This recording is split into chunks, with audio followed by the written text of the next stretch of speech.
Hoje, 30 de agosto, comemora-se o Dia Nacional da Conscientização sobre Esclerose Múltipla. De acordo com o último levantamento da Organização Mundial de Saúde, existem cerca de 40 mil pessoas com a doença. A conscientização é cada vez mais determinante para o tratamento e para falar sobre o assunto, convidamos o Dr. Francinaldo Gomes aqui nos estúdios com a gente.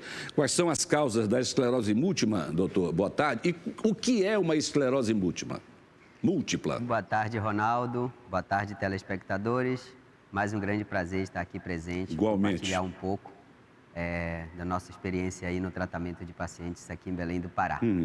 Bom, a esclerose múltipla é uma doença autoimune, né, em que o próprio sistema de defesa nosso ataca a bainha de mielina, que é uma camada de gordura que existe sobre as células nervosas, e com isso, com esse ataque, podem surgir vários tipos de sintomas em diversas regiões do cérebro, daí o nome esclerose múltipla.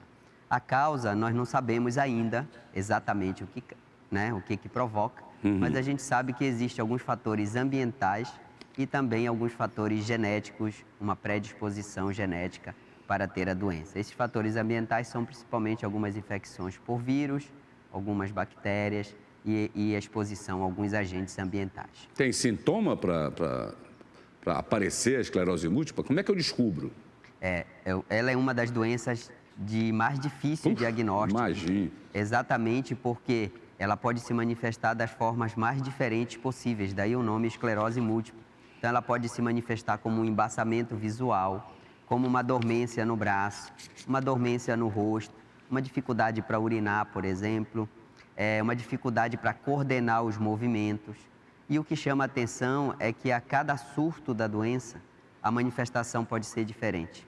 Então, dependendo da região do cérebro onde ela atinge. Então, realmente, o médico e o paciente têm que estar bastante antenados de que ela existe para poder ir atrás.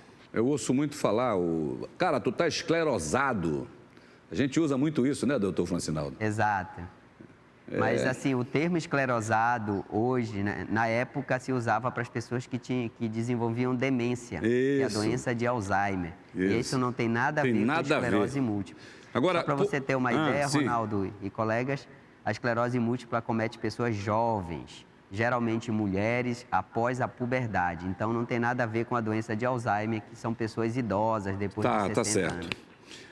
Por que é tão importante o diagnóstico precoce? Aliás, todo diagnóstico precoce é importante, né? Exatamente, porque uma vez feito o diagnóstico e iniciado o tratamento, claro, previne-se, né, consegue-se prevenir as consequências da doença, que podem ser, por exemplo, a pessoa pode ficar numa cadeira de rodas, ela pode ficar cega, ela pode ficar com dificuldade, por exemplo, para escrever, para falar. Então, tão logo é feito o diagnóstico e instituído o tratamento, isso é prevenido. Doutor Francinaldo, obrigado pela sua presença, um bom fim de semana. Desculpe ter tirado na sexta-feira do seu consultório. Eu que agradeço. A gente agradece sempre sua presença aqui nos estúdios da RBA TV.